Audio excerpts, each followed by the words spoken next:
Hello folks, and welcome to Mod of the Year 2020.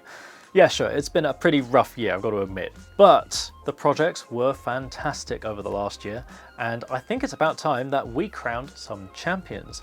But to do that, firstly, you're going to need to know how to vote, because this vote is open to everybody. So in the description, you will find a link to the BitTech article for Mod of the Year, and in there, there is a voting form. You just need to fill out votes for 3 scratch builds and 3 case mods to be eligible for one of the reader prizes. Speaking of which, Corsair are going to be offering a trio of Dark Core RGB Pro mice. So that should be quite a good incentive to get in there and vote for some projects, and also read through the project logs. They're great fun, you find so much information, and I definitely recommend it. With that all said and done, let's take a look at which projects were nominated for the scratch build category. Now that's any build which was started without a consumer chassis or maybe only used minimal parts from one. Kicking things off, we have something so incredibly far from the norm, it's a toaster. No, hear me out here. Flux chose to build his media PC into an actual toaster. He essentially worked hard to jam in as much hardware as he could into the little box by sandwiching the components together using a 3D printed internal structure. In fact, a whole ITX system with a discrete GPU, even complete with 2 optical drives, managed to fit inside.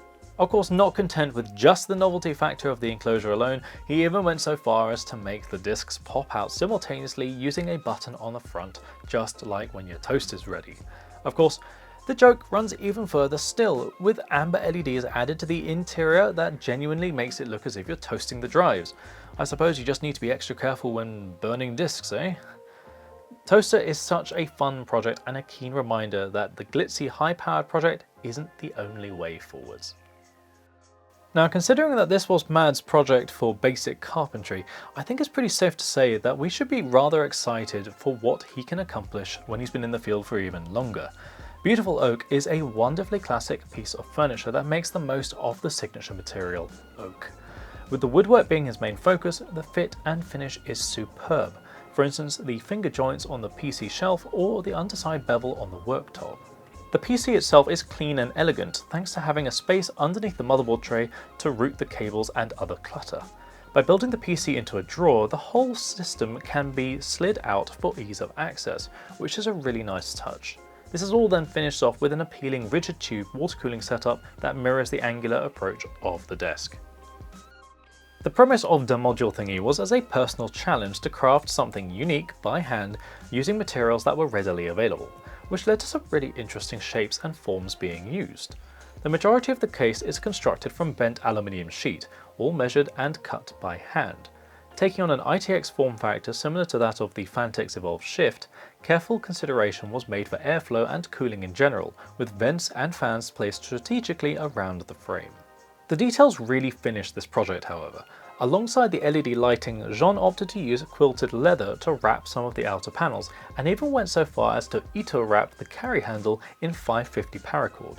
In a final detail, the I/O cover raises out of the way to provide access to the hardware. Constructing your own all-in-one PC has been a popular modding concept for many years. However, monitors are huge now, so some interesting opportunities have arisen. BHB Mods decided to have a stab at this concept by adding a fully water-cooled rig to the backside of an Acer Predator ultrawide. Unlike a commercial all-in-one PC, this also makes use of full-on hardware, albeit in ITX scale. With so much real estate available, he set to work constructing a framework from 5mm aluminium plate. With aid from a hydraulic press, it was bent to follow the curved contour of the monitor. Impressively, there was plenty of space for 2 240mm radiators and even a standalone D5 pump. The loop is then finished up with LED lighting and chromed tubing, which lent a somewhat industrial look and ties in nicely with the chassis. Most NES mods make use of real cases from broken machines and so on. However, EVA decided instead to go the whole hog and build a chassis from scratch that closely resembles the original, both in appearance and in dimensions. The cool thing about this approach is they gained full control over the structure. The whole design was first drawn up in SolidWorks and then each part handled using an appropriate process. The main chassis is constructed from bent sheet aluminium, sporting a clamshell design that meets in the middle. This provides room for an ITX chassis inside and manages to keep everything internal. Details are abound in this mod, such as the machined and tumbled brackets on the front, which resemble the controller port section on the original NES. Similarly, there's also a hidden optical drive bay which sits under what would have been the cartridge cover. This all allows for a supremely compact design that's both faithful to the original and also thoroughly new. Theming a mod around a game is not actually as easy as it sounds. Often the most effective way is to construct it as if it were a set piece within the title itself. To that effect, piXelit opted to go with the coach trunk design. The chassis itself is constructed from pine by hand, with careful consideration taken to allow for concealed airflow as well as cable management. To achieve the reddish finish, piXelit used a combination of coffee staining and teak oil. This really lends an Old West appearance to the chest, which would be very much in keeping within the Red Dead Redemption universe. To add more detail to the mod, rope handles were added along with rope sleeving for all the visible cables. The top and insides were then finished via wood burning. The designs were first sketched onto the wood and then burned into the surface using a soldering iron. It's a simple method, but with a loss of scope for some fantastic artwork. Some big chunky hinges then wrap up the exterior and allow the lid to lift open and show off the innards, which were then fitted, of course, with sticks of dynamite to boot.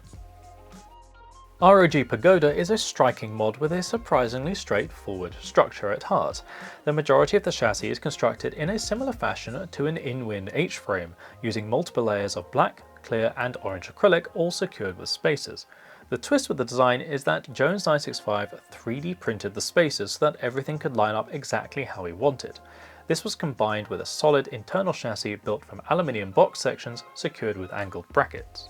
Orange and black is a bold and bright combination, which has been tempered by the use of clear acrylic in the slat sections as well as flat black sleeving for the cables.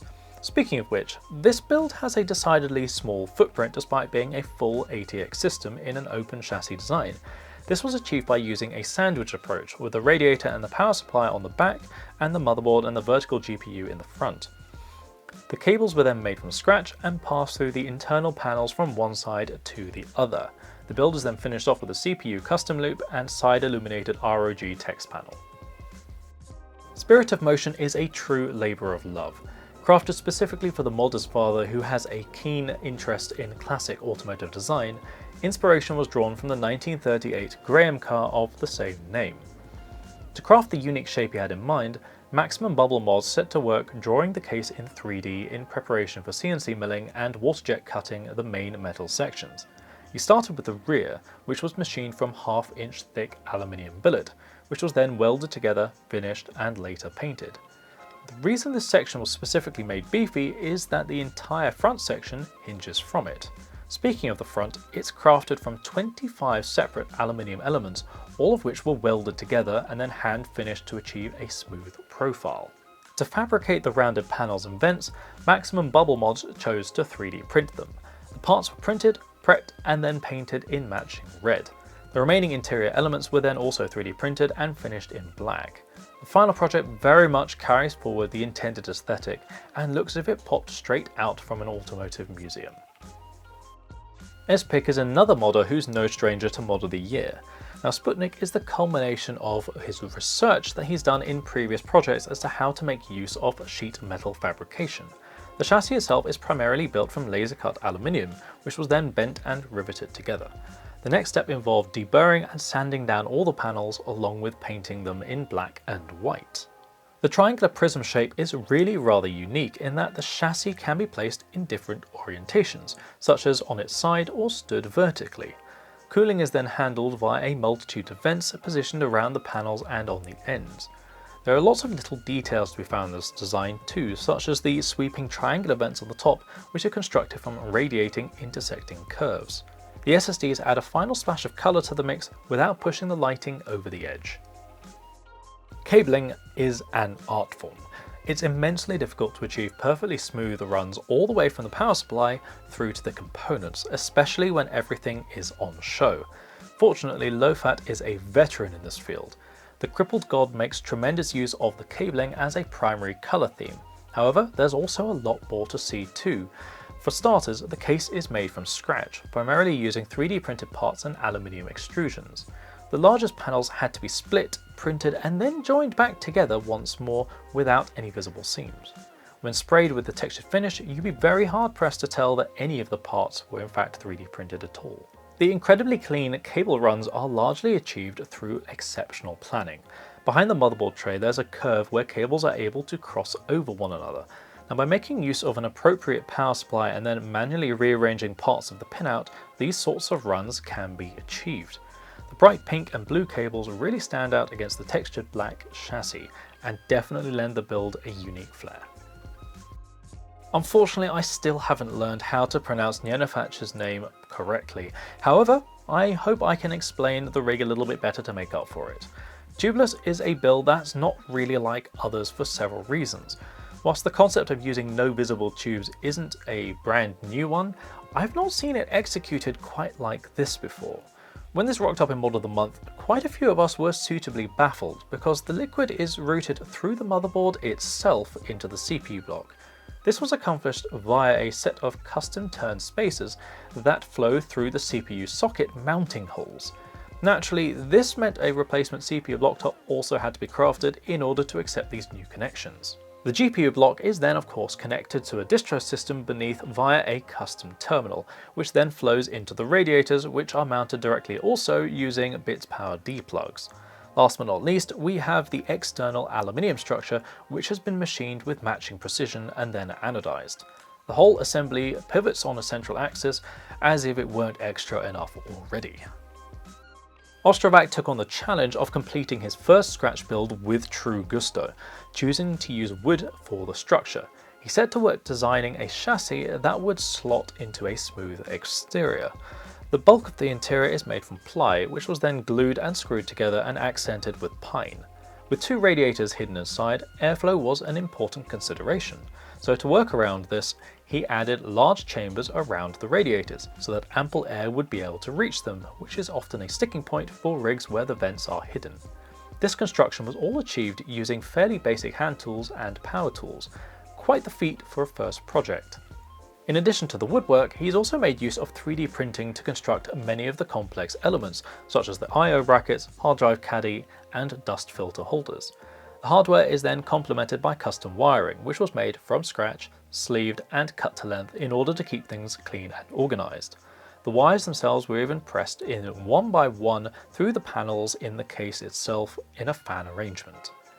Ease of access was maintained thanks to the outer shell simply sliding over the interior. Speaking of the exterior, after ensuring everything would fit correctly, it was sanded down in order to achieve an aerodynamic profile and then finished with beeswax and Danish oil for a rich wood colour. Well, I hope you enjoyed all the projects, folks. Remember, if you'd like to be eligible for one of the reader prizes, make sure you get over to the link in the description and cast a vote for 3 case mods and 3 scratch builds. Of course, it goes without saying, if you haven't subscribed already, make sure you rectify that because we have some fantastic stuff around the corner. Not only have we got the culminating montage for this bad boy over here, we've also got Aquacaris over there coming back soon, plus a special 4000D project, so there's an awful lot to look forward to. Of course, you can also find us over on Facebook, Instagram, builds.gg and Twitter. Of course, we also have a Discord server that's linked below. It's a great place to hang around and chat, catch up with new projects and mods, and generally just have an all-round good time. Of course, it also goes without saying, if you'd like to support the channel, don't forget to swing by our merchandise store, also linked below, and see if anything strikes your fancy.